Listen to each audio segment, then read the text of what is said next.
ജ്ഞാനസാനുവിൽ തൊട്ടു മടങ്ങിപ്പോകും വഴി സൂര്യഭാജനം ചൊല്ലിയേൽപ്പിച്ച മഹാധനം കാവ്യജീവിതത്തിന്റെ തിരമാലയിൽ നേദിച്ചാദരാൽ കൈകൂപ്പുമീ സന്ധ്യയ്ക്കു നമസ്കാരം. സ്നേഹസാനുവിൽ ശാന്തഗംഭീര ഹിമാംശുവെ താപസകാരുണ്യം പോൽ ഉള്ളിൽ ഞാൻ ഉപാസിച്ചു. ഭാഷയിൽ ഗുരുസ്ഥാന വാസന്ത ശിഖരങ്ങൾ അസുരാത്മാവിൽ നിത്യപുഷ്പങ്ങൾ വിരിച്ചു. ആഴത്തിലെ കാന്തത കടഞ്ഞു സമ്പാദിച്ച നാരായണത്തിൽ സ്വന്തം നാരായമുന ചേർത്തു. പ്രാപഞ്ചികങ്ങൾക്കെല്ലാം അരുളിക്കൊടുക്കുന്ന പ്രാർത്ഥനാമന്ത്രം പോലെ വാക്കുകൾ ഉരുവിട്ടു. മാനവാനന്ദങ്ങളെ വരവേൽക്കുവാൻ രാജവീതിയിൽ വിയർപ്പിന്റെ സാക്ഷിയായി നിലകൊണ്ടു. 100 അധ്യായങ്ങൾ എഴുതി പൊലിപ്പിച്ച നൂതന പ്രകാശത്തിൽ അവധൂതനായി നിന്നു. ധീരസാനുവിൽ ആർക്കും കീഴ്പ്പെട്ടു കുനിയാത്ത തൂലിക പ്രസാദമായി കർമാംബരങ്ങൾ തേടി ബോധസാനുവിൽ മൃത്യുഞ്ജയഗാഥകൾ പാടി കാലത്തെ ജയിക്കുന്ന ഹംസയാത്രികനായി. ധീരസാനുവിൽ ആർക്കും കീഴ്പ്പെട്ടു കുനിയാത്ത തൂലിക പ്രസാദമായി കർമാംബരങ്ങൾ തേടി ബോധസാനുവിൽ മൃത്യുഞ്ജയഗാഥകൾ പാടി കാലത്തെ ജയിക്കുന്ന ഹംസയാത്രികനായി. ഓർമ്മയെ പുണർന്നു നിന്നസ്ഥിമാടത്തിൽ വീണ്ടും പീലികൾ വിരിക്കുന്ന പ്രജ്ഞയിൽ നിറഞ്ഞാടി. ജീവകൽപ്പനത്തിരി നീട്ടുമീ കെടാവിളക്കേതിരുട്ടിലും എന്റെ പാർവണത്തിപ്പന്തമായി. ഓർമ്മയെ പുണർന്നു നിന്നസ്ഥിമാടത്തിൽ വീണ്ടും പീലികൾ വിരിക്കുന്ന പ്രജ്ഞയിൽ നിറഞ്ഞാടി. ജീവകൽപ്പനത്തിരി നീട്ടുമീ കെടാവിളക്കേതിരുട്ടിലും എന്റെ പാർവണത്തിപ്പന്തമായി. എന്റെ പാർവണത്തിപ്പന്തമായി.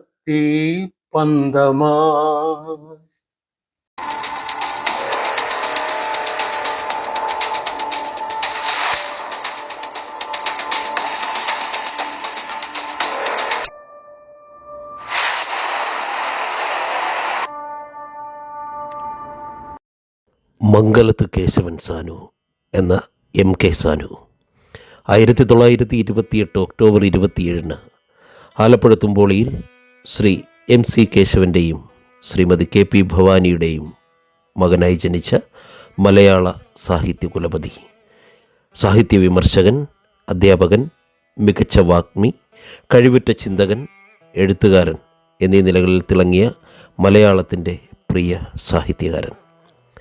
അതീവ സമ്പന്നതയിൽ ജനിച്ച സാനു അകാലത്തിൽ അച്ഛൻ അന്തരിച്ചതോടെ ദാരിദ്ര്യത്തിൻ്റെയും നിസ്സഹായതയുടെയും നിഴലിലായി. അതിൻ്റെ കയ്പുനീർ കുടിച്ചാണ് യൗവനം പിന്നിട്ട് സാഹിത്യ സാംസ്കാരിക മണ്ഡലങ്ങളിൽ അദ്ദേഹം നിറഞ്ഞത്. കുട്ടിക്കാലത്ത് തന്നെ ശ്രീനാരായണ ദർശനങ്ങളിൽ ആഴത്തിൽ സ്വാധീനിക്കപ്പെട്ടിരുന്നു. ജാതി വിവേചനം നേരിട്ടൊരു സമൂഹത്തിൽ വളർന്ന സാനു ഒരു ലിബറൽ ആയി തുടർന്നുകൊണ്ട് പിന്നോക്ക വിഭാഗങ്ങളുടെ അവകാശങ്ങൾക്കും ഉന്നമനത്തിനും വേണ്ടി നിരന്തരം ശബ്ദമുയർത്തി. ചെറുപ്പത്തിൽ തന്നെ വായനയിൽ അദ്ദേഹം അതിയായ താല്പര്യം പ്രകടിപ്പിച്ചിരുന്നു. Alappuzha SDV high school, Alappuzha Leo 13th high school എന്നിവിടങ്ങളിൽ നിന്ന് പ്രാഥമിക വിദ്യാഭ്യാസം നേടിയ സാനു തിരുവനന്തപുരം യൂണിവേഴ്സിറ്റി കോളേജിൽ നിന്ന് 1ാം റാങ്കോടെ MA ബിരുദം നേടി. തുടർന്ന് 4 വർഷം സ്കൂൾ അധ്യാപകനായി. പിന്നീട് കൊല്ലം ശ്രീനാരായണ കോളേജ്, എറണാകുളം മഹാരാജാസ് കോളേജ് എന്നിവിടങ്ങളിൽ അധ്യാപകനായി. 1983 അദ്ദേഹം അധ്യാപക ജോലിയിൽ നിന്നും വിരമിച്ചു. ബാല്യകാല സുഹൃത്തായിരുന്ന കല്ലേലി രാഘവൻ പിള്ളയുടെ വാക്കുകളിൽ നിന്ന് അദ്ദേഹം ബന്ധങ്ങൾക്ക് എത്രത്തോളം വില മതിച്ചിരുന്നു എന്ന് മനസ്സിലാക്കാനാവും. രാഘവ എന്ന് എന്നെ വിളിച്ചിട്ടുള്ള ഒരു സ്നേഹിതനുണ്ടായിരുന്നു. എനിക്ക് സത്യദേവനായിരുന്നു. സാനുവിനെ കുറിച്ച് പറയുമ്പോൾ ആദ്യം എൻ്റെ ഓർമ്മയിൽ വരുന്നത് സത്യദേവനെയാണ്. സത്യദേവനും MK സാനുവും 2 സഹോദരന്മാരുടെ മക്കളാണ്. അങ്ങനെ ഇരിക്കുകയാണ് സാനുവിന് ജീവിതത്തോട്ടേ സ്കൂളിൽ പഠിച്ചത്. സാനു എൻ്റെ സ്കൂളിലും ജിവിയിലും. അതെ, പക്ഷെ അവർ രണ്ടും ഒരേ ക്ലാസ്സിൽ പഠിക്കുന്ന പോലെ ആയിരുന്നു അവര്. അപ്പൊ അവര് തമ്മിൽ ഉള്ള ബന്ധം എന്താണെന്ന് മനസ്സിലായി. അങ്ങനെ ആ സാനുവിനെ കുറിച്ച് പറഞ്ഞു കഴിഞ്ഞപ്പോൾ സാനുവിൻ്റെ പഠന രീതി എങ്ങനെയാണ് എന്ന് മനസ്സിലാക്കാൻ സാധിച്ചു. ഞങ്ങൾ ഒരുമിച്ച് പഠിച്ചു. ഞാനും സാനുവും ഒരുമിച്ച് പഠിച്ചു എന്ന്. സാനു പഠിക്കുന്ന കാലത്ത് തന്നെ മിടുക്കനായിരുന്നു. അടി വരെ കാര്യമാണ്, പഠിക്കുന്ന കാലത്ത് തന്നെ മിടുക്കനായിരുന്നു എന്നത്. സാനുവും ഞാനും ഒരുമിച്ച് പഠിച്ചു. എവിടെ വെച്ച്? കോളേജിൽ വെച്ച്. അങ്ങനെ സാനുവും ഞാനും തമ്മിൽ കൂടുതൽ അടുക്കുന്നത് സ്കൂളിൽ നിന്ന് വന്ന് SB കോളേജിൽ ചേർന്നു. സാനു അതേ കോളേജ് എൻ്റെ കൂടെ പഠിച്ചു. അപ്പം ഞങ്ങൾ ഒരുമിച്ച് പഠിച്ചു. മനസ്സിലായോ? സാനുവും ഞാനും ഒരുമിച്ച് പഠിച്ചു എന്ന് മാത്രമല്ല, ഞങ്ങള് കളിക്കുകയും ചെയ്തു. നാടകം കളിച്ചു. 1 or 2 നാടകങ്ങളിൽ സാനു രംഗപ്രവേശം ചെയ്തു. അതിനൊക്കെ പ്രോംപ്റ്റ് ചെയ്തത് ഞാനായിരുന്നു. അപ്പൊ ഞാൻ പുറകിൽ നിന്ന് വായിച്ചു കൊടുക്കും, ഇദ്ദേഹം പറയും. അങ്ങനെ പ്രോംപ്റ്ററായിട്ട് ഞാനും അഭ്യസിച്ചു, ആക്ട് ചെയ്തു. അപ്പോ സാനു പ്രസംഗിക്കുക മാത്രമല്ല, അദ്ദേഹം പ്രോംപ്റ്ററും ഞാൻ പ്രോംപ്റ്ററും ആയിരുന്നു. അങ്ങനെ ഒരു ബന്ധം ഞങ്ങളുടെ ആ ബന്ധമുണ്ടല്ലോ അവസാന കാലം വരെയും ഞങ്ങൾ നിലനിർത്തി. അച്ഛൻ ഇത്രയും കാര്യം പറഞ്ഞുകൊണ്ടിരിക്കുമ്പോൾ പെട്ടെന്ന് എന്റെ മനസ്സിൽ ഓർമ്മ വന്നത് 1980-കളിലെ ചില സംഭവങ്ങളാണ്.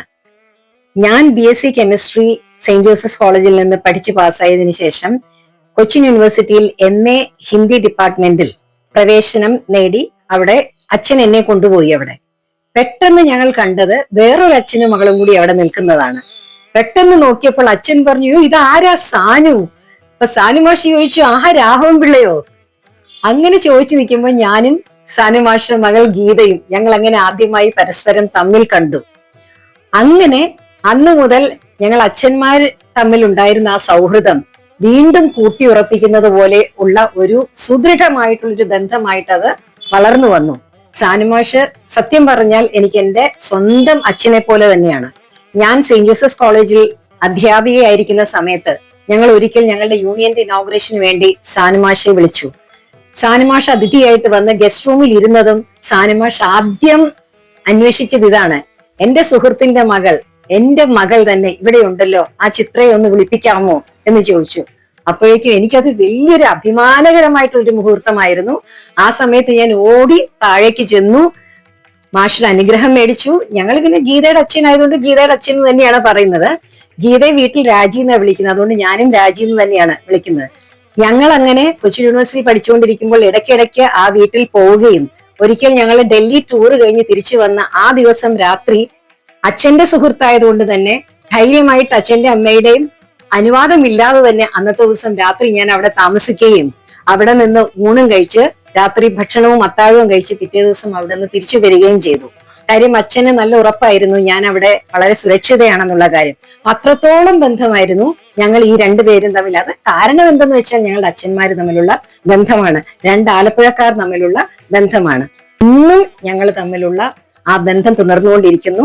അത് വീണ്ടും പുതുക്കി അച്ഛന്റെ നിധേയ സർവ്വവിദ്യാനാം എന്നുള്ള ബുക്കിൽ, ആ പുസ്തകത്തിന് ഒരു ആശീർവചനം തരാൻ അദ്ദേഹം സാനുമാഷ്ടെ എടുത്ത് അതിനെക്കുറിച്ച് ചോദിക്കാനും സംസാരിക്കാനും പൂക്കായും ഹരിയും ഞങ്ങൾ എല്ലാവരും കൂടി ചെന്നു. അന്ന് എന്നെയും ഗീതയും കൂടെ ചേർത്ത് പിടിച്ച് രണ്ട് വശത്തും ഞങ്ങളെ രണ്ട് തോളിലും കൈയിട്ട് നിന്നുകൊണ്ട് പറഞ്ഞു, ഇതെന്റെ രണ്ട് മക്കളാണ് എന്ന് പറഞ്ഞുകൊണ്ട് ഒരുപാട് നല്ല ഫോട്ടോയും എടുത്തു. അതായിരുന്നു ഞാനും സാനുമാഷും തമ്മിൽ അവസാനമായിട്ട് കണ്ട ആ ഒരു മുഹൂർത്തം. അതുകൊണ്ട് ഒരുപാട് അനുഗ്രഹം എനിക്ക് ആ അച്ഛനിൽ നിന്നും കിട്ടിയിട്ടുണ്ട്. 1991 കൊല്ലം കുങ്കുമം വാരികയിൽ അദ്ദേഹം ചീഫ് എഡിറ്ററാകുകയും 1986 പുരോഗമനകലാ സാഹിത്യ സംഘത്തിൻ്റെ പ്രസിഡൻ്റായും 1987 എറണാകുളം നിയമസഭാ മണ്ഡലത്തിൽ നിന്നും മത്സരിച്ച് ജയിക്കുകയും ചെയ്തു. 1958 ആദ്യ കൃതിയായ 5 ശാസ്ത്രനായകന്മാർ പ്രസിദ്ധീകരിച്ചു. 1960 വിമർശന ഗ്രന്ഥമായ കാറ്റും വെളിച്ചവും പ്രസിദ്ധീകരിച്ചു. തുടർന്ന് പ്രഭാത ദർശനം, സഹോദരൻ കെ അയ്യപ്പൻ, മലയാള സാഹിത്യ നായകന്മാർ കുമാരനാശാൻ, ഇവർ ലോകത്തെ സ്നേഹിച്ചവർ, എം ഗോവിന്ദൻ, അശാന്തിയിൽ നിന്ന് ശാന്തിയിലേക്ക് ആശാൻ പഠനത്തിന് ഒരു മുഖവുര, മൃത്യുഞ്ജയം കാവ്യജീവിതം, ചങ്ങമ്പുഴ കൃഷ്ണപിള്ള നക്ഷത്രങ്ങളുടെ സ്നേഹഭാജനം, യുക്തിവാദി MC ജോസഫ്, ബഷീർ ഏകാന്തവീഥിയിലെ അവധൂതൻ, ഉറങ്ങാത്ത മനീഷി PK ബാലകൃഷ്ണൻ്റെ ജീവചരിത്രം, അസ്തമിക്കാത്ത വെളിച്ചം, കുമാരനാശാൻ്റെ നളിനി വിശുദ്ധാനുരാഗത്തിൽ തെളിയുന്ന ദിവ്യദീപ്തി, മോഹൻലാൽ അഭിനയകലയിലെ ഇതിഹാസം, നാരായണ ഗുരുസ്വാമി തുടങ്ങി 36ഓളം കൃതികൾ അദ്ദേഹത്തിൻ്റെതായി മലയാള സാഹിത്യത്തിന് ലഭിച്ചു. അവസാന കൃതിയായ അന്തിമേഘങ്ങളിലെ വർണ്ണഭേദങ്ങൾ 2024 ആലപ്പുഴ നാദം ബുക്സ് പ്രസിദ്ധീകരിച്ചു. കർമ്മഗതിയായിരുന്നു അദ്ദേഹത്തിൻ്റെ ആത്മകഥ. 1985 കേരള സാഹിത്യ അക്കാദമി അവാർഡും 1992 വയലാർ അവാർഡും 2002 കേരള സാഹിത്യ അക്കാദമിയുടെ സമഗ്ര സംഭാവനയ്ക്കുള്ള പുരസ്കാരവും 2011 പത്മപ്രഭാ പുരസ്കാരവും MK ശേഖർ അവാർഡും കേന്ദ്ര സാഹിത്യ അക്കാദമി അവാർഡും അദ്ദേഹത്തെ തേടിയെത്തുകയുണ്ടായി.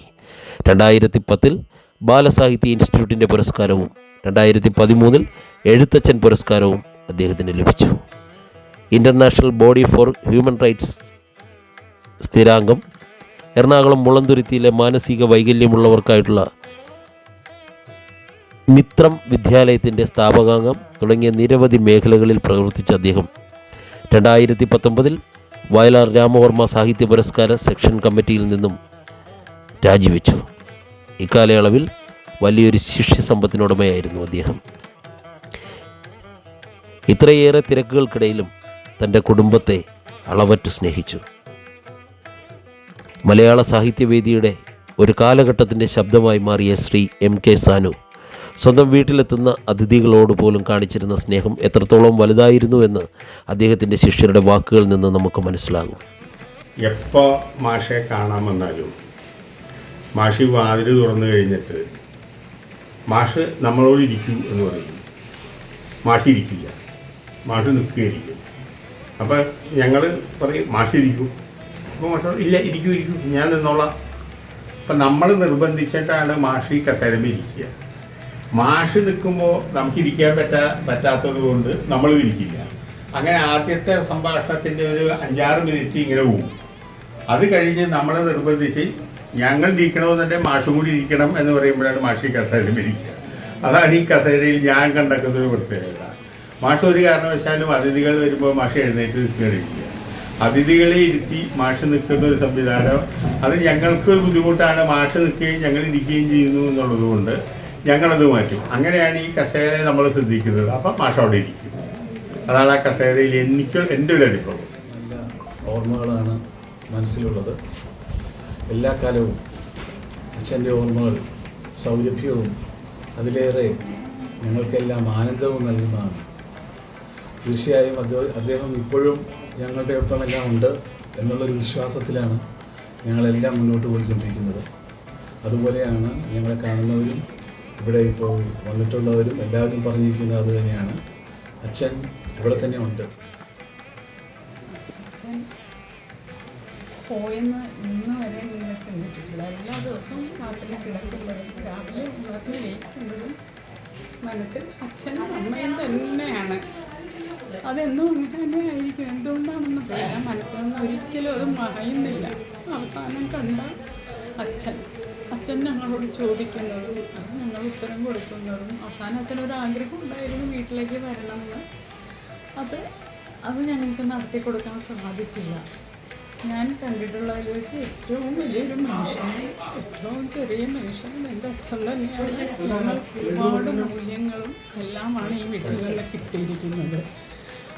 അതാണ് ഞങ്ങളുടെ ധനമായിട്ട് ഞങ്ങൾ കരുതുന്നത്. എന്നും എല്ലാ മനുഷ്യരോടും സ്നേഹത്തോടെയും ബഹുമാനത്തോടെയും പെരുമാറുക, വിനയത്തോടെ പെരുമാറുക, അതൊക്കെയാണ് ഞങ്ങൾക്ക് കിട്ടിയ അനുഭവങ്ങൾ. ഒരു 5 വർഷമായി ഞാനും അനിയത്തിയും അച്ഛൻ്റെയും അമ്മയുടെയും കൂടെ തന്നെയായിരുന്നു. രണ്ടുപേരും ഒരേപോലെ ഇത്രയും സ്നേഹത്തോടെ ഞങ്ങൾക്ക് അത് പൂർണ്ണമായും അതും എത്രമാത്രം പ്രാവർത്തികമാക്കാം എന്ന് അതിനെക്കുറിച്ച് ഞങ്ങൾക്ക് അറിയില്ല. പക്ഷെ ഞങ്ങൾ പരിശ്രമിക്കും തീർച്ചയായും. മാർഗത്തിലൂടെ തന്നെ നന്മയുടെയും മൂല്യങ്ങളുടെയും ഒക്കെ മാർഗത്തിലൂടെ തന്നെ പോകാനാണ് ഞങ്ങളുടെ ശ്രമം. എൻ്റെ അച്ഛൻ വലിയ ശക്തിയായിരുന്നു ഞങ്ങൾക്ക്. അതുകൊണ്ട് തന്നെ അച്ഛനില്ല എന്ന് ഞങ്ങൾ എപ്പോഴും വിചാരിക്കുന്നില്ല. ആ ശക്തി ഇന്ന് ഞങ്ങളെ പിന്തുണച്ചുകൊണ്ടേയിരിക്കുന്നു എന്ന് തന്നെയുള്ള പൂർണ്ണ വിശ്വാസത്തിലാണ് ഞങ്ങൾ. 140 കോടി ജനങ്ങളിൽ, ഒരുപക്ഷെ അതിലധികം ജനങ്ങളിൽ ഒരുവൻ മാത്രമാണ് ഞാൻ എന്ന യാഥാർത്ഥ്യബോധം വിനയപൂർവ്വം ഉൾക്കൊണ്ടാണ് ഞാൻ ഓരോ വാക്കും അന്വേഷിക്കുന്നത്. ജീവിത നിമിഷങ്ങൾ ചെലവഴിക്കുമ്പോൾ ചില മാർഗദീപങ്ങൾ നമ്മെ വല്ലാതെ ആകർഷിക്കും. അവരെ നമ്മൾ എങ്ങനെ വിലയിരുത്തുക എന്ന് ചോദിച്ചാൽ, നമ്മളെ നയിക്കുന്ന ആന്തരികമായ പ്രകാശത്തിൻ്റെ ഒരു രേഖ സംഭാവന ചെയ്ത വലിയ ദീപസ്തംഭങ്ങളെ പ്രതിനിധീകരിക്കുന്ന ഓർമ്മകളായിട്ടാണ്. അത്തരമൊരു ഓർമ്മയാണ് എനിക്ക് പ്രൊഫസർ MK സാനു. ഒരുപക്ഷെ പ്രൊഫസർ എന്ന് പറയണം എന്നില്ല, അതിൽ അദ്ദേഹം ആനന്ദിക്കുകയും ഇല്ല, എനിക്കറിയാം. നല്ല മനുഷ്യൻ എന്ന മുദ്ര മാത്രം മതി തനിക്ക് ഈ ആയുസ്സിൽ ആഹ്ലാദിക്കാൻ, അഭിമാനിക്കാൻ എന്ന് അടിമുടി വിശ്വസിച്ചിരുന്ന മഹാനായ ഒരു വ്യക്തി ആയിരുന്നു പ്രൊഫസർ MK സാനു സാർ. വ്യക്തമാക്കാൻ ഉള്ളിൽ എന്തെങ്കിലും ഉള്ള ഒരാളാണല്ലോ വ്യക്തി. അദ്ദേഹം എന്ത് അവശേഷിപ്പിച്ചു എന്ന് ചോദിച്ചാൽ, അദ്ദേഹത്തിൻ്റെ ബൗദ്ധികമായ, വൈകാരികമായ, സർഗാത്മകമായ ശേഷി അവശേഷിപ്പിച്ചു എന്നാണ്. അവശേഷിക്കുന്നത് ശേഷിയുള്ളത് മാത്രമാണ്. ബാക്കിയുള്ളതെല്ലാം കാലപ്രവാഹത്തിൽ അകന്നേ പോകും, ഒഴുകിയേ പോകും. അത് നഷ്ടപ്പെടുകയും ഒന്നുമില്ല. അത് അദൃശ്യമായി മഹാസാഗരത്തിൻ്റെ ഏതെങ്കിലും ഒരു ഓളക്കുത്തിൽ, ഒരു കുമിളയിൽ എപ്പോഴും ഇങ്ങനെ ചലനാത്മകത സ്വീകരിച്ചു കൊണ്ടിരിക്കും. പക്ഷെ ചില രൂപങ്ങൾ, ചില ഭാവങ്ങൾ, ചില ജ്ഞാനരേഖകൾ നമ്മെ വല്ലാതെ ആകർഷിക്കും. അങ്ങനെ വിനയപൂർവം വരച്ചു വെച്ച ഒരു മഹാമനുഷ്യരേഖയാകുന്നു MK സാനു സാർ. എൻ്റെ ആത്മസുഹൃത്തുക്കളിൽ ഒരാളായ ശ്രീ പൂക്കായിയുമായി, ജോൺ പൂക്കായി, ഞാനും ജോൺ പൂക്കായിയും കൂടി സാനു സാറിൻ്റെ വീട്ടിൽ പോയ ഒരു ഓർമ്മ എപ്പോഴും എനിക്ക് ആവേശത്തോടെ, അഭിമാനത്തോടെ അനുസ്മരിക്കാൻ കഴിയുന്നതാണ്. 1928 ഒക്ടോബറിലാണ് MK സാനു സാർ ജനിച്ചത് എന്നാണ് ഞാനിപ്പോൾ ഓർമ്മയിൽ നിന്നെടുത്ത് പറയുന്നത്. തെറ്റായിട്ടുണ്ടെങ്കിൽ അറിവുള്ളവർ ക്ഷമിക്കണം, തിരുത്തണം. 1928 ആ കാലഘട്ടത്തിന്റെ സാമൂഹ്യാവസ്ഥ പശ്ചാത്തലത്തിൽ സ്വീകരിച്ചുകൊണ്ട് കണ്ടുകൊണ്ട് അദ്ദേഹത്തിന്റെ ജീവിതത്തെ വിലയിരുത്താൻ കഴിയുകയുള്ളൂ. അതിന് എത്രയോ കാലം കഴിഞ്ഞ് 1949 ഞാൻ ജനിച്ചിട്ടുള്ളൂ. 28ഉം 49ഉം തമ്മിലുള്ള വ്യത്യാസത്തിനിടയിൽ എന്ത് സംഭവിച്ചു എന്ന് അദ്ദേഹം ചെലവഴിച്ച സാമൂഹ്യ സാഹചര്യത്തെക്കുറിച്ച്, രാഷ്ട്രീയ സംഭവ വികാസങ്ങളെക്കുറിച്ച്, ഇന്നത്തെ വിദ്യാഭ്യാസ സാധ്യതയെക്കുറിച്ച്, ഇന്നത്തെ വിചാര ലോകത്തെക്കുറിച്ച്, പുസ്തകങ്ങളെക്കുറിച്ച് ഒന്നും എനിക്ക് ആത്മാർത്ഥമായി തെളിവോടെ പറയാനാവുകയില്ല. പക്ഷെ എങ്കിലും പുസ്തകങ്ങളിൽ വായിച്ച ഒരുപാട് അറിവ് വല്ലാതെ പ്രചോദിപ്പിച്ചത് 1976 അദ്ദേഹം ശ്രീനാരായണ ഗുരുവിനെ കുറിച്ചുള്ള സമ്പൂർണവും ആകർഷകവും അത്യഗാധവുമായ ഒരു ജീവചരിത്രം, ഒരു പുസ്തകം എഴുതുന്നത്, ആധികാരികമായി എഴുതുന്നത്. അതായിരുന്നു ഞാൻ അതുവരെ വായിച്ചിട്ടുള്ള ശ്രീനാരായണ രേഖകളിൽ വെച്ച് ഉജ്ജ്വലമെന്നും സത്യസന്ധമെന്നും എനിക്ക് തോന്നിയിട്ടുണ്ട്. 2 കാരണങ്ങളാലാണ്. അത് ശ്രീനാരായണ ഗുരു നടന്നുപോയ വഴിയിലെ സുവർണ രേഖകളെല്ലാം കണ്ടെടുത്തു, കണ്ണുനീരെല്ലാം ഒപ്പിയെടുത്തു. കാവ്യാത്മകവും വൈജ്ഞാനികവുമായ എല്ലാ മേഖലകളെയും അദ്ദേഹം അതിൽ സ്പർശിച്ചു. ഗുരു നടന്നുപോയ വഴിയിൽ എന്തെല്ലാം ദുഃഖമുണ്ടായിരുന്നു, വേദനകൾ ഉണ്ടായിരുന്നു, പാർശ്വവൽക്കരണം ഉണ്ടായിരുന്നു, തിരസ്കരണങ്ങൾ ഉണ്ടായിരുന്നു. പക്ഷേ ഒരു തുള്ളി ചോര ചൊരിയലിനെ കുറിച്ച് ചിന്തിക്കാതെ, ആരെയും ആക്ഷേപിക്കാതെ, പരിഹസിക്കാതെ, ആരെയും ശത്രുപക്ഷത്ത് നിർത്താതെ, സ്നേഹത്തിൻ്റെ വാക്കസ്ത്രങ്ങൾ കാവ്യാത്മകമായി ഉള്ളിൽ സമാഹരിച്ച് വെച്ചാണ് ശ്രീനാരായണ ഗുരു പൊരുതാൻ ഇറങ്ങിയത്. അത്യഗാധതയിൽ നിന്ന് ശിലയെടുത്ത് ഇത് മംഗളശിലയാണ്, ശിവലിംഗമാണ് എന്ന് പറയാൻ തൻ്റെ ഇടം കാണിച്ചു. ആരാണ് താങ്കളെ ഈ പ്രതിഷ്ഠയ്ക്ക് അവകാശപ്പെടുത്തിയത് എന്ന് ചോദിച്ചാൽ എൻ്റെ ആയുസ്സാണ് എന്ന അടിമുടി അഭിമാനത്തോടെ പറയാൻ അദ്ദേഹത്തിന് കഴിയുമായിരുന്നു. ഇത് പിറവിയോടെ തന്നെ സ്വാതന്ത്ര്യപ്പെട്ട ഒരു മനുഷ്യന്റെ അഭിമാനബോധം അടിമുടി ജ്വലിച്ചു നിൽക്കുമ്പോഴാണ് ഇങ്ങനെ ഒരു മറുപടി സാധ്യമാകുന്നത് എന്ന് ദയവായി മനസ്സിലാക്കുക. നമ്മൾ ശരിയാണ്, പ്രമാണങ്ങൾ അനുസരിച്ച്, ആചാരങ്ങൾ അനുസരിച്ച് അവകാശമില്ല പ്രതിഷ്ഠ നടത്താൻ. പക്ഷെ ഇത് ഞാൻ എൻ്റെ മനസ്സിലെ പ്രതീകത്തെയാണ് ഞാൻ ഇവിടെ പ്രതിഷ്ഠിച്ചിരിക്കുന്നത്. ഏത് ശിലയും വേണമെങ്കിൽ അന്ന് ഗുരുവിന് പ്രതിഷ്ഠിക്കാമായിരുന്നു. തൻ്റെ ചുറ്റുപാടും ധാരാളം ശിലകളുണ്ട്. അതിലേതെങ്കിലും ഒരു ശില എടുത്ത് ഒരു പീഠത്തിൽ പ്രതിഷ്ഠിച്ചാൽ ഭക്തലക്ഷങ്ങൾ ആരാധിക്കുമായിരുന്നു എന്ന് ആർക്കാണ് അറിയാത്തത്? പിന്നെ എന്തിനാണ് നെയ്യാറിൻ്റെ അഗാധതയിൽ മുങ്ങി പാതിരാത്രിക്ക് സ്വയം കണ്ണീർ വാർത്തുകൊണ്ട് ഒരു ശില പൊക്കിയെടുത്തത്? അത് മാറോട് അടുക്കി പിടിച്ചത് എന്തിനാണ്? വല്ലാത്ത രോമാഞ്ചജനകമായ ഒരു ഓർമ്മ കാഴ്ചയാണ് അത്. അഗാധതയിൽ നിന്ന് ശില എടുക്കുന്നവനാണ്, അഗാധതയിൽ നിന്ന് വാക്കെടുക്കുന്നവനാണ് തിരുത്തൽ ശക്തിയായി മാറുന്നത് എന്നാണ് ഞാൻ ഇതുവരെ മനസ്സിലാക്കിയിട്ടുള്ളത്. തൻ്റെ കർമ്മത്തെ അഗാധ സ്ഥലിയിലെ വിചാര വിശുദ്ധിയാൽ പ്രോജ്വലിപ്പിക്കുക എന്ന കർമ്മം, തൻ്റെ കവിതയെ, തൻ്റെ സാഹിത്യത്തെ അഗാധതയിൽ നിന്ന് വീണ്ടെടുത്ത് ഓർമ്മകളുടെ ശേഖരത്തിൽ നിന്ന് അരിച്ചരിച്ചെടുത്ത് വിശുദ്ധമാക്കി ഒരു ജനതയ്ക്ക് സംഭാവന ചെയ്യുക, കാലത്തിന് സംഭാവന ചെയ്യുക, ആ വലിയ കർത്തവ്യമാണ് MK സാനു സാർ നിർവഹിച്ചത്. അതുകൊണ്ട് ബൗദ്ധികമായ ഔന്നത്യവും വൈകാരികമായ സമചിത്തതയും പാലിക്കാൻ അദ്ദേഹത്തിന് എപ്പോഴും കഴിഞ്ഞിരുന്നു. ക്ഷോഭമായിരുന്നില്ല അദ്ദേഹത്തെ മുമ്പോട്ട് നയിച്ച ശക്തി, സ്നേഹമായിരുന്നു. സാനു സാറിന് ആരെങ്കിലും ശത്രുക്കളെ നിഷ്കാസനം ചെയ്യണമെന്ന് ആഗ്രഹമുള്ളതായി എനിക്ക് തോന്നുന്നില്ല. അതുകൊണ്ട് അക്ഷരങ്ങളെ നക്ഷത്രഭാജനങ്ങൾ എന്ന് വിളിക്കാൻ അദ്ദേഹത്തിന് ഒരു മടിയും ഉണ്ടായില്ല. പ്രിയപ്പെട്ട അക്ഷരങ്ങളെ, നക്ഷത്രഭാജനങ്ങൾ എന്ന് വിശേഷിപ്പിച്ച് കവിത സാക്ഷി,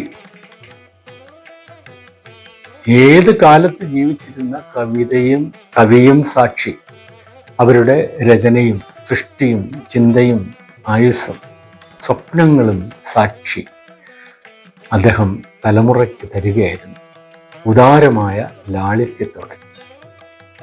മനുഷ്യേശ്വരം എന്ന് പേരിട്ട ഒരു കവിതാ സമാഹാരം ഈ എളിയവൻ എഴുതിയതാണ്. പ്രഭാത് ബുക്ക് ഹൗസാണ് പ്രസിദ്ധീകരിച്ചത്. ഞാൻ പൂക്കായിയുമായി വീട് സന്ദർശിക്കുമ്പോൾ ഈ പുസ്തകം ഞാൻ അദ്ദേഹത്തിന് നൽകിയെന്ന് പറയരുത്, കാഴ്ചവെച്ചു എന്ന് പറയുന്നതാണ് ശരി, സമർപ്പിച്ചു എന്ന് പറയുന്നതാണ് അതിനേക്കാൾ ശരി. ഞാൻ എപ്പോഴും ആഗ്രഹിച്ചതാണ് ഇത് സാനു സാറിന് സമർപ്പിക്കണമെന്ന്. പുസ്തകം നീട്ടിയ മാത്രയിൽ അദ്ദേഹം ഇരുന്നിടത്തു നിന്ന് എഴുന്നേറ്റു.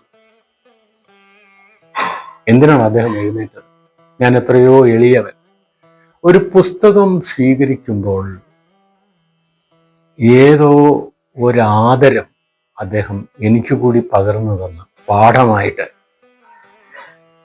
കടലാസിലോ പുസ്തകത്തിലോ ചവിട്ടിപ്പോയതിന് പ്രായശ്ചിത്തമായി തൊഴുത് മാപ്പ് മനസ്സിൽ പറഞ്ഞ കാലത്തിന്റെ പ്രതിനിധിയാണ് ഞാൻ. കടലാസ് വിശുദ്ധമാണെന്നും ആദരിക്കണമെന്നും എന്നെ പഠിപ്പിച്ചതിൻ്റെ അച്ഛനാണ്, ഗുരുവാണ്, അമ്മയാണ്.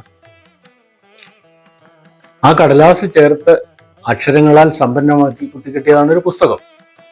ആ പുസ്തകം സ്വീകരിക്കുമ്പോൾ എങ്ങനെ ആദരവോടുകൂടി എഴുന്നേറ്റ് നിന്ന് സ്വീകരിക്കണം, അത് നെഞ്ചോട് ചേർക്കണം. എന്നിട്ട് നിങ്ങൾ പൂക്കായിയോട് ചോദിച്ചാൽ എന്ത് സത്യം പറയും? അത് മറിച്ചു നോക്കി, കണ്ണിന് കാഴ്ചക്കുറവുള്ളത് കൊണ്ട് ഒരു ലെൻസ് വെച്ചിട്ട് അത് കുറേ വായിച്ചതിന് ശേഷം ഈ പുസ്തകം ഇവിടെയാണ് ഇരിക്കേണ്ടത്. ശ്രീനാരായണ ഗുരുവിൻ്റെ ഒരു പ്രതിമയുണ്ട് ആ വീട്ടിൽ. ആ പ്രതിമയുടെ മുന്നിൽ അദ്ദേഹം സമർപ്പിച്ചു. അതായിരുന്നു എനിക്ക് കിട്ടിയ ഏറ്റവും വലിയ അംഗീകാരം. ഞാൻ ഭയഭക്തി ബഹുമാനത്തോടെ ഇങ്ങനെ എൻ്റെ വ്യക്തിപരമായ തൃപ്തിക്ക് വേണ്ടി പറയുന്നു എന്ന് മാത്രമേ ഉള്ളേ. ഇതിനെത്ര കണ്ട് സാമൂഹ്യ പ്രാധാന്യമുണ്ടെന്നൊന്നും എനിക്കറിഞ്ഞില്ല. പക്ഷെ ഞാൻ പറയുമ്പോൾ എന്നെ മുന്നോട്ട് നയിച്ച മഹാശക്തികളുടെ അക്ഷയഖനി എന്ന് വേണം പറയും. രണ്ടും ഒന്നാണ്. അക്ഷരഖനിയും അക്ഷയഖനിയും ഒക്കെ ഒന്ന് തന്നെയാണ്. അവിടെ നിന്ന് ഏതെങ്കിലും ഒരു വെളിച്ചപ്പൊട്ട് സ്വീകരിക്കാൻ ഞാൻ യോഗ്യനാണോ എന്ന ചിന്ത എന്നിൽ വ്യാപരിപ്പിക്കാൻ, രൂഢമൂലമാക്കാൻ ഏത് ഗുരുവിന് കഴിഞ്ഞു? ഞാൻ അവരെയാണ് നമസ്കരിക്കുന്നത് എപ്പോഴും. അങ്ങനെ എന്നെ പഠിപ്പിക്കാത്ത, ഔപചാരികമായി അനൗപചാരികമായി ഞാൻ ഏറെ വായിച്ച് പഠിച്ച് മാതൃകയായി സ്വീകരിച്ചിരിക്കുന്ന ഗുരുവാണ് എനിക്ക് MK സാനു സാർ. എത്ര മനുഷ്യരെ, എത്ര തലമുറയെ, ചെറിയവരെയും വലിയവരെയും അദ്ദേഹം കവിതയിലേക്ക് ആകർഷിച്ചു, സാഹിത്യത്തിലേക്ക് ആകർഷിച്ചു, സർഗാത്മകതയുടെ അഗാധ ദർശനത്തിലേക്ക് ആകർഷിച്ചു, ജീവിതത്തിൻ്റെ ആത്മധൈര്യത്തിലേക്ക് വിളിച്ചുണർത്തി. അവരിൽ എത്ര പേർ. കല്ലേലി രാഘവൻപിള്ള സാറിനെ ഞാൻ ഒന്ന് ഓർത്തു പോവുകയാണ്. ബാല്യകാല സുഹൃത്തായിരുന്നു എന്നാണ് എൻ്റെ ഒരു വിചാരം. ഞാൻ ആലപ്പുഴ ലിയോ 13 ഹൈസ്കൂളിലെ അസംഖ്യം, SDV ഹൈസ്കൂളിലെ അസംഖ്യം വിദ്യാർത്ഥികളെ, സഹപ്രവർത്തകരെ ഓർത്തു പോകുന്നു. ഇപ്പോൾ അവരെല്ലാം എവിടെ എത്തിയിട്ടുണ്ടാകും?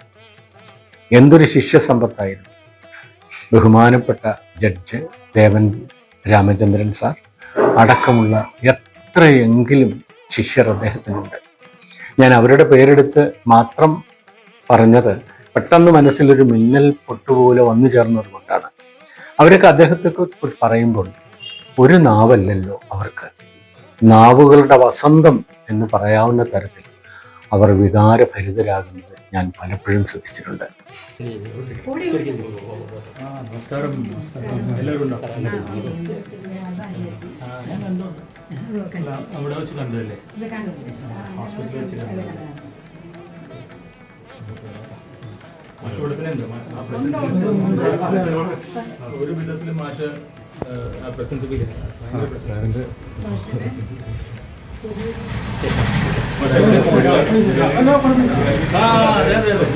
മാഷല്ലേ എവിടെയും പോയിട്ട് എഴുത്തച്ഛൻ പുരസ്കാരം കൊടുത്ത് ഈ സംസ്ഥാനം ആദരിച്ച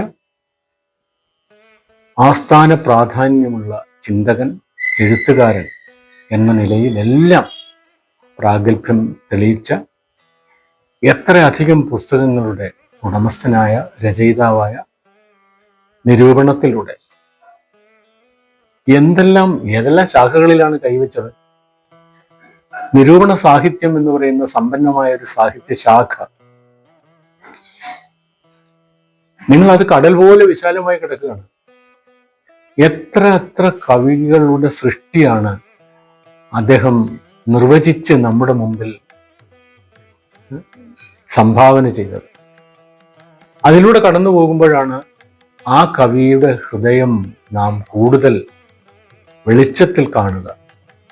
എടുക്കാത്ത വിളക്ക് പോലെ ക്ലാവ് പിടിച്ച് എവിടെയെങ്കിലും മൂലയിൽ ഉപേക്ഷിക്കപ്പെടുമായിരുന്ന ഒന്നിനെ അദ്ദേഹം എടുത്ത് ഭാഷ കൊണ്ട് വിളക്കി, ചിന്ത കൊണ്ട് മിനുക്കി, കരുതൽ കൊണ്ട് തിരിയിട്ട് കൊളുത്തി അത് വെളിച്ചത്തിൽ പിടിക്കുകയാണ്. ആ വെളിച്ചത്തിലാണ് നാം ആ കവിയെ കാണുന്നത്, ആ എഴുത്തുകാരനെ കാണുന്നത്.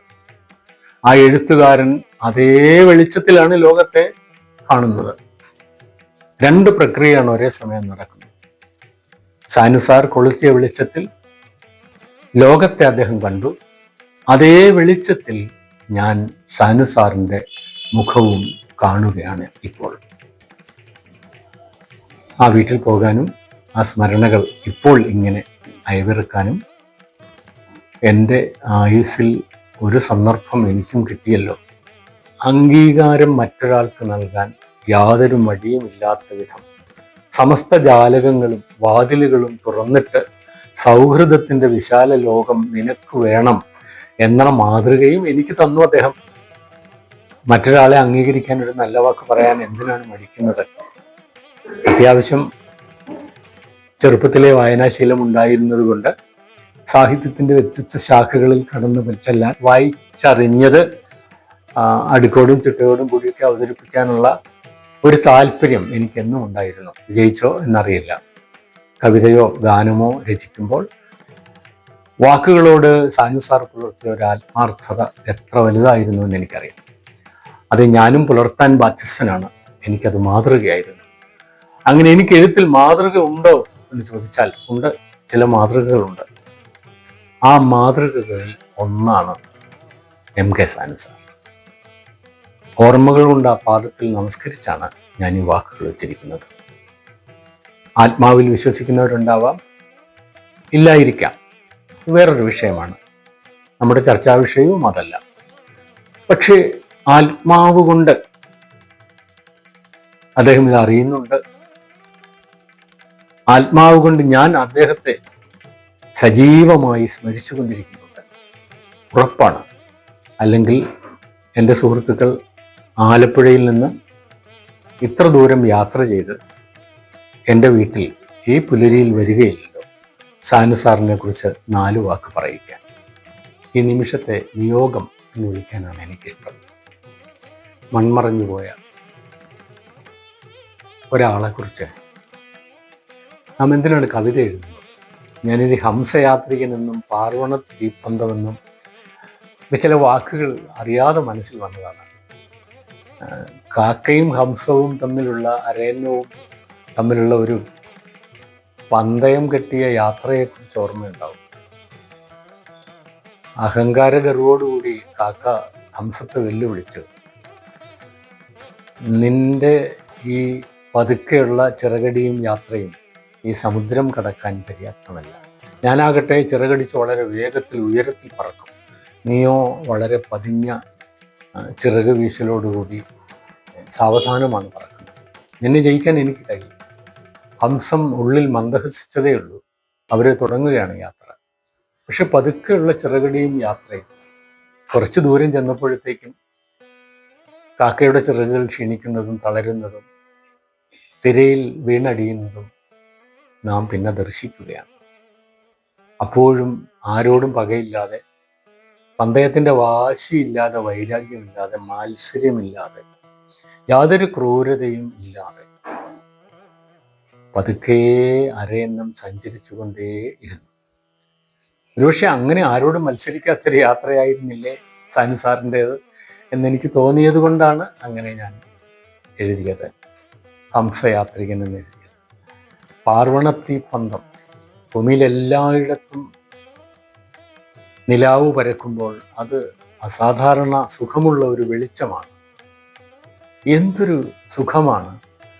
നിലാവിനെ പാടിപ്പോഴ്ത്താത്ത ഒരു കവിയും ഇപ്പോൾ ഇല്ല. നിലാവിന് സംഗീതമുണ്ട്, നിലാവിന് ഭാഷയുണ്ട്, നിലാവിന് നമ്മളെ തൃപ്തിപ്പെടുത്താൻ കഴിയും. പക്ഷേ അത് നമ്മളെ അലോസരപ്പെടുത്തുന്നതേയില്ല. ദുഃഖിതർക്ക് അത് ആശ്രയമാണ്, മടിത്തട്ടാണ്. വിരഹികൾക്ക് അത് എല്ലാ തരത്തിലും സമാശ്വാസമാണ്, തഴുകലാണ്. യാത്രികർക്കോ എല്ലാ വഴിയും തെളിച്ചു കൊടുക്കുന്ന ഏറ്റവും ശുദ്ധവും സുന്ദരവും ലളിതവുമായ പ്രകാശമാണ്.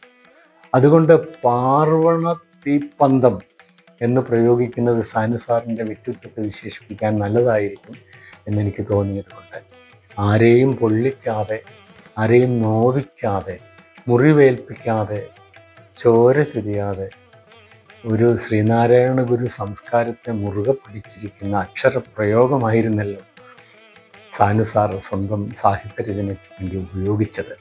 അപ്രതീക്ഷിതമായ ഈ സന്ദർശനം എൻ്റെ ആയുസ്സിൽ എനിക്ക് ലഭിച്ച വലിയ സ്നേഹ സ്മരണയായി, മുദ്രയായി ഞാൻ സ്വീകരിക്കുകയാണ്.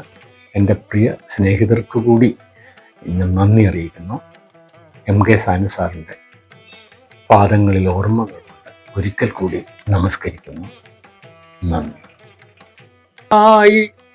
ഓർമ്മയെ പുണർന്നു നിന്നസ്ഥിമാടത്തിൽ വീണ്ടും പീലികൾ വിരിക്കുന്ന പ്രജ്ഞയിൽ നിറഞ്ഞാടി ജീവകൽപ്പനത്തിരി നീട്ടുമീ കെടാവിളക്കേതിരുട്ടിലും എൻ്റെ പാർവണത്തിപ്പന്തമായി.